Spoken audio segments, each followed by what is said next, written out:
Sometimes, even the smallest event can completely change your life. That's exactly what happened to me, Amara, just 4 weeks before my engagement party.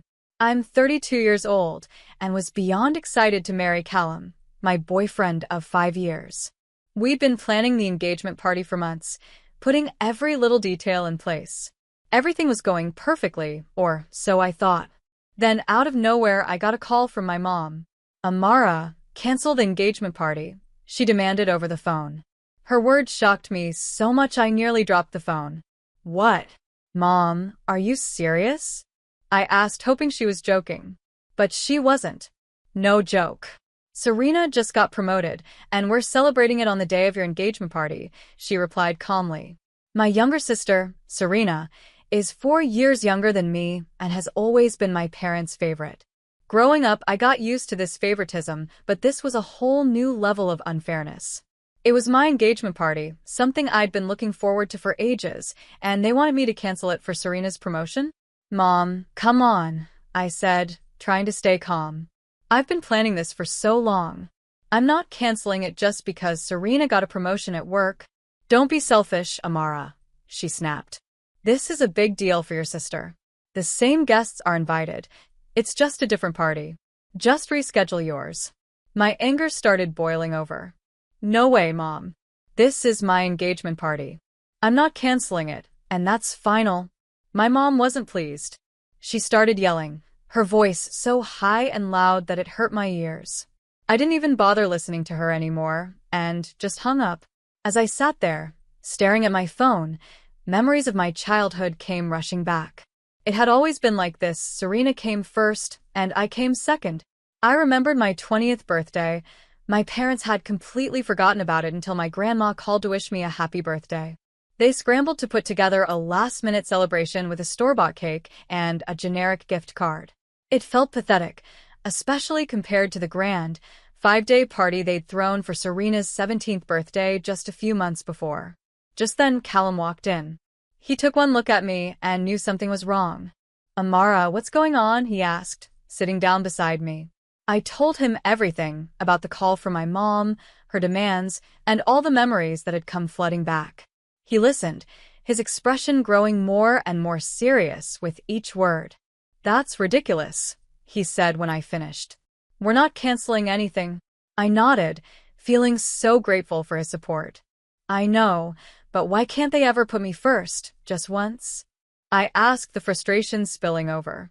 Because they're clueless, Callum replied firmly. But I put you first, always. I looked up at him, managing a small smile. I know. That's why I'm marrying you. We spent the rest of the night going over our plans for the party, making sure everything was perfect. As I drifted off to sleep, I tried to push thoughts of my family out of my mind. This was my time, my moment, and I wasn't going to let them ruin it. The next morning, I woke up determined to focus on the party and ignore my mom's ridiculous demands. I had a million things to do: send out invitations, finalize decorations, and handle the catering details. Then my phone buzzed. It was a message from my cousin, Alara. Hey, Amara, everything okay with you and Callum? I heard you guys broke up, she texted. I stared at my phone, completely confused. Where did she get that idea? I quickly typed back, what? No way, we're fine. Who told you that? Alara replied almost immediately. Weird. Aunt Olivia said your mom told her the engagement was off. My stomach sank. I immediately called Alara, my heart pounding. What's going on? Asked as soon as she picked up. I don't know, Amara, she said. Aunt Olivia called last night and said your mom told her you and Callum had a huge fight and called everything off. She also said we should all go to Serena's promotion party instead. It felt like someone had punched me in the gut. Alara, that's all lies. We're still engaged and the party is still on. Mom wanted me to cancel for Serena's thing, but I refused. There was a pause. Oh no, Amara, I'm so sorry. I had no idea. I spent the next hour on the phone with Alara, trying to sort out the mess. It turned out my mom had gone behind my back, calling every single relative on the guest list and telling them that the engagement party was off. She'd spun some story about a huge fight between Callum and me, and then suggested they should all go to Serena's promotion party instead. A wild story, claiming that Callum and I had broken up and telling everyone to attend Serena's promotion party instead. I took a deep breath, trying to keep my emotions in check. "I'm going to fix this mess," I said. "Can you help spread the word that the engagement is still on?" I asked Alara, hoping for her support. "Of course," she replied without hesitation. "I'll start calling people right now." After hanging up, I just sat on the couch, trying to wrap my head around it all. My own mother had tried to sabotage my engagement party. It was almost too insane to believe. When Callum got home from work about an hour later, one look at my face told him something was very wrong. I explained everything: Mom's calls, the lies, and how she'd redirected everyone to Serena's party instead. As I talked, I could see anger building in Callum's eyes. "That's it," he said, fuming. "We're cutting them off, all of them. Your parents, Serena, the whole bunch." I knew he was right, but the thought of cutting off my family terrified me. No matter how badly they'd treated me, they were still my family. "Let's focus on fixing this first," I suggested. "We need to let everyone know the engagement is still on." Callum nodded, determined. "Okay, where do we start?" We spent the rest of the night in full damage control mode, sending emails, making phone calls, and posting on social media. I wrote a long message explaining everything and sent it to everyone on our guest list. It was exhausting and humiliating to explain repeatedly that, no, Callum and I hadn't broken up, and yes, the engagement party was still happening. By the time we finished, it was past midnight. My voice was hoarse from all the talking, and my eyes were burning from staring at screens for hours. "We did it," Callum said, pulling me into a comforting hug. "It's going to be okay." I wanted to believe him, but I couldn't shake the feeling that this was only the beginning. Mom's betrayal had reopened old wounds. All the times I'd been overlooked, all the times Serena was clearly the favorite. It all came flooding back. The next day, I decided to visit my Aunt Talia, my dad's sister, who had always been kind to me.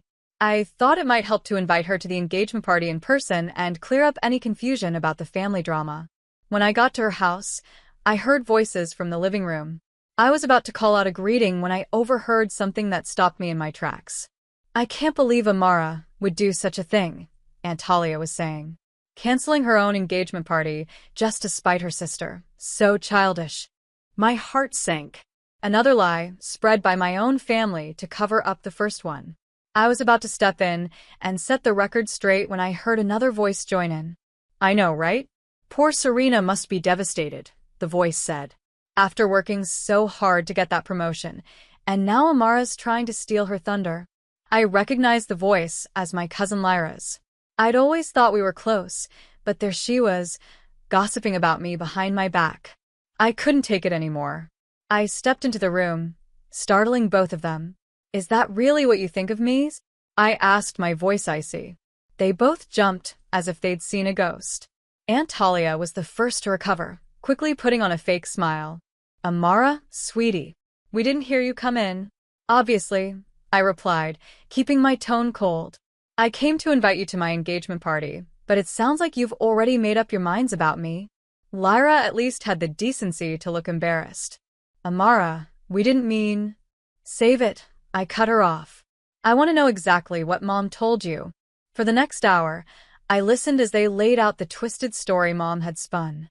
According to her, I'd thrown a tantrum when I heard about Serena's promotion and demanded she reschedule her celebration.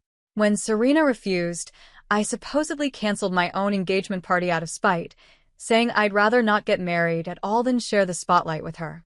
It was yet another lie from my family, crafted to make me look like the villain. By the time they finished, I was shaking with anger. "None of that is true," I said, barely able to keep my voice steady.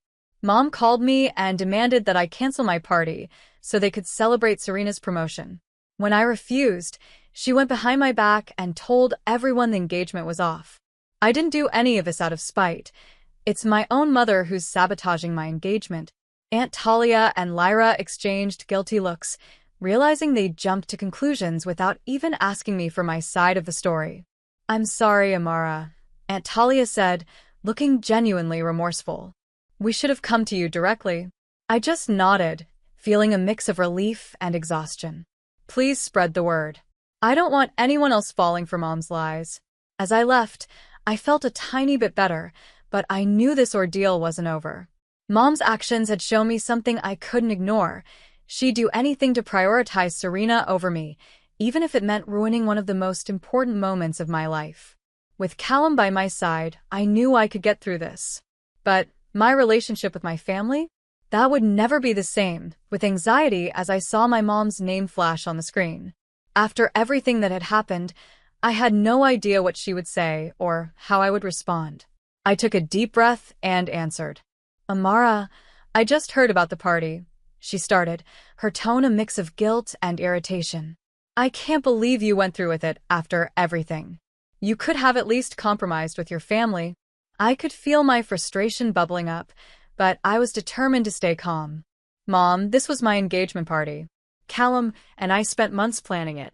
It's not fair to expect me to cancel just because Serena got a promotion. She was silent for a moment and I thought, maybe, just maybe, she understood. But then she sighed. Well, I hope you know how hurt your sister feels. She thought you'd support her big day. I couldn't believe it. Even after everything, she was still making it about Serena. Mom, I said firmly, this was my engagement party, a once-in-a-lifetime event for me. I'm happy for Serena, but you can't expect me to give up everything just to make her happy. She started to say something, but I'd had enough. I gently but firmly told her, look, I don't want to fight about this anymore. You and Dad made your choice, and I made mine. If you can't be happy for me, that's on you. I need to focus on my own happiness now. With that, I ended the call, feeling both relieved and surprisingly empowered. For the first time, I'd stood up to my mom without backing down or apologizing. It felt good, liberating even. Callum, who had overheard the conversation, wrapped his arm around me. I'm proud of you, he said, giving me a reassuring squeeze. You deserve to be happy, and you did the right thing. As the days went by, I couldn't stop thinking about how incredible our engagement party had been, despite the drama. The room full of people who genuinely cared, the laughter, and even my grandma's unforgettable dance moves had made it an evening I'd never forget. And the best part? I didn't feel weighed down by my family's opinions or expectations. I finally felt free to focus on the future I was building with Callum. A future where I could create my own happiness, surround myself with people who truly supported me, and let go of the toxic family dynamics that had held me back for so long. From that day forward, I promised myself that I'd put my own happiness first and stop letting others dictate my worth. I'd let go of the need for approval from people who couldn't appreciate me, and I'd embrace the love and support of those who truly cared. The engagement party had marked more than just a celebration of our upcoming marriage. It was the beginning of a new chapter, a life filled with joy, self-respect, and people who truly had my back. Hearing her bitter words, I felt a pang of guilt mixed with frustration. I'd come here hoping for a truce, but clearly, Serena wasn't ready for any sort of reconciliation. I took a deep breath, reminding myself that I was doing this for Grandma, for the slim chance of mending things. Serena, I didn't come here to make you feel worse, I began gently. I came here because I want us to move past this. I know the timing wasn't ideal, but my engagement party was something I'd been planning for months. I don't want us to keep hurting each other over this. She crossed her arms, her expression unwavering. You keep saying that, but actions speak louder than words, Amara. You had everyone at your party. My event was supposed to be important too, but you overshadowed it without a second thought. I felt my patience slipping. Serena, I didn't overshadow anything on purpose. You scheduled your promotion party at the last minute, knowing it was the same day as my engagement. I didn't make that choice for you. My mom, who had been silently listening, suddenly interjected, her voice harsh. Enough, Amara. You're always making excuses. Family should come first, and if you can't understand that, maybe you don't belong here. I looked at her, feeling a painful lump in my throat. So family only matters when it's convenient for you? I've spent my whole life being pushed aside, all to make room for Serena. And now, I'm supposed to feel guilty, for celebrating one of the happiest moments of my life. My dad stood silently in the corner, looking uncomfortable but unwilling to step in. I turned to him, hoping for a shred of understanding, but he just looked away, confirming what I'd always known deep down. "Fine," I said, my voice trembling. "If that's how you feel, then maybe I don't belong here." I turned to leave, but then I stopped, feeling the weight of all the years of disappointment and pain building up. I faced Serena and my parents one last time.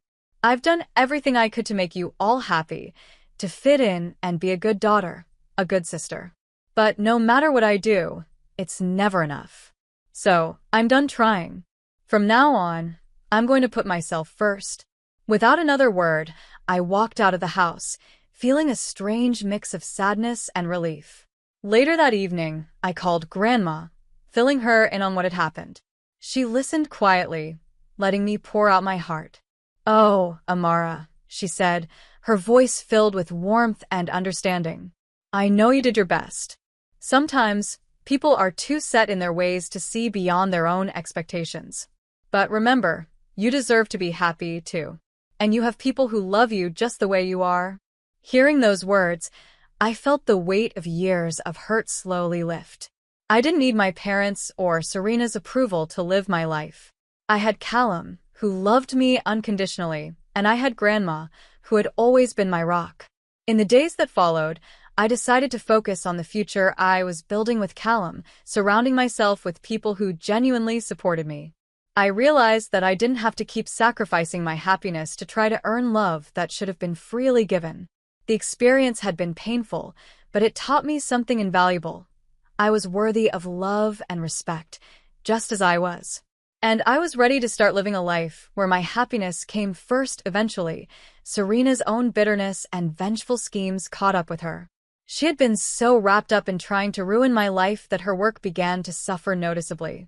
Her colleagues couldn't ignore the way she was constantly distracted, gossiping, or glued to her phone instead of focusing on her tasks. It wasn't long before her bosses started to take note, too. One afternoon, I got an unexpected call from Alara, my cousin who had initially helped me clear up the rumors at the engagement party. She sounded almost giddy with news. "Amara, you're not going to believe this," she said. "Serena's been put on probation at work. I heard from one of her coworkers that her behavior got so out of control they had no choice." I felt a strange mix of emotions, relief, satisfaction, but mostly sadness. Serena's obsession with tearing me down had ultimately hurt her own career, and I couldn't help but feel it was such a waste. Over the next few weeks, I tried my best to move on, focusing on my future with Callum. He had been my rock through it all, and his family had become my true support system. Callum's mom even invited me over for a girls' day, making it clear how much they welcomed me into their family. As I began to build a happier life without the toxic weight of my parents and Serena, I felt a newfound sense of peace. But one evening, as I scrolled through my messages, I noticed another text from Grandma. "Amara, I just want you to know that no matter what happens, I'm always here for you. Family should support one another, and you have my full love and backing. Callum is your family now, and I'm proud of you for choosing happiness. Don't let anyone make you feel guilty." Reading her words, I realized I finally had the closure I needed. I didn't need my parents' approval or Serena's acceptance to feel whole. I had people in my life who valued, respected, and loved me, just as I was. And with that, I let go of the pain and resentment that had clouded my life for so long. I was free, and this time, I was stepping into a future filled with people who genuinely cared about me. I had finally found my true family in Callum, his parents, and Grandma, and that was all I needed to feel whole and loved. Hearing about Serena's demotion was almost surreal.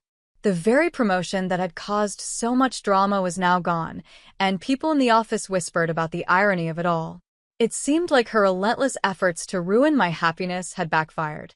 For the first time in months, I felt a sense of calm and closure. With the tension finally behind me, I could focus fully on planning my wedding. Callum and I picked a beautiful outdoor venue, a fairy tale garden with a charming gazebo, perfect for exchanging our vows. As we stood together in the garden, Imagining our big day, Callum gently squeezed my hand. "Are you happy?" he asked softly, looking at me with that familiar warmth. "Happier than I've ever been," I replied, and I meant every word. Next came the excitement of choosing the wedding party. I asked my closest friends, the ones who had supported me through all the turmoil, to be my bridesmaids. Each of them said yes, and their support filled me with even more joy. Then came the guest list. I sat down at the dining table, addressing envelopes to all the friends and relatives who had stood by us, feeling a deep sense of gratitude. Every name reminded me of the love and kindness people had shown, the true essence of family. But when I reached the bottom of my list, I stopped. There were 4 names left unaddressed: Mom, Dad, and Serena. I stared at the blank spaces, feeling a swirl of emotions. Callum found me sitting there, staring at the list. "Are you okay?" he asked, resting a comforting hand on my shoulder. I looked up, tears filling my eyes. "I don't think I can invite them, Callum. Not after everything that's happened." He nodded, understanding. "It's your call, Amara. Whatever you decide, I've got your back." Taking a deep breath, I put down the pen. "No," I said, my voice stronger than I expected. "They don't deserve to be there. This day is about celebrating love and support, and that's not something they've ever shown me." As I made that decision, a profound sense of relief washed over me. This wedding was about starting a new chapter, surrounded by people who truly cared about us. I knew, with Callum by my side, I was making the right choice. It was bittersweet, but the overwhelming relief told me it was the right path forward. The weeks flew by, and before I knew it, our wedding day had arrived. Standing in front of the mirror in my bridal suite, adjusting my veil, I was filled with a peace I hadn't felt in years. As I walked down the aisle toward Callum, I saw the faces of those who had supported us. Callum's parents were beaming with pride. My grandma dabbed at her eyes with a handkerchief, and our friends and family who had stood by us through all the drama were smiling warmly. These were my people, the ones who had shown me what real love and support looked like. When I reached Callum, he took my hands in his eyes shining with love. As we recited our vows, a deep sense of belonging settled over me. This was my true family, built not just on blood but on love, respect, and acceptance. At the reception, surrounded by laughter and joy, I had a profound realization. Our engagement party months ago had been more than just a celebration of our upcoming marriage. It had marked the beginning of my new life, a life where I was no longer an outsider, but someone who could create her own happiness. As Callum and I shared our first dance as husband and wife, I rested my head on his shoulder, feeling truly at peace. The journey had been tough, but it had brought me here, to a place of strength, wisdom, and genuine joy. "I love you," Callum whispered in my ear. "I love you too," I replied, my heart swelling with emotion. In that moment, I knew that whatever life threw our way, we'd face it together. And for the first time, I wasn't afraid of the future. I was excited to dive into it headfirst, with Callum by my side. This was my fresh start, my chance to build a life of love and happiness, and I was ready.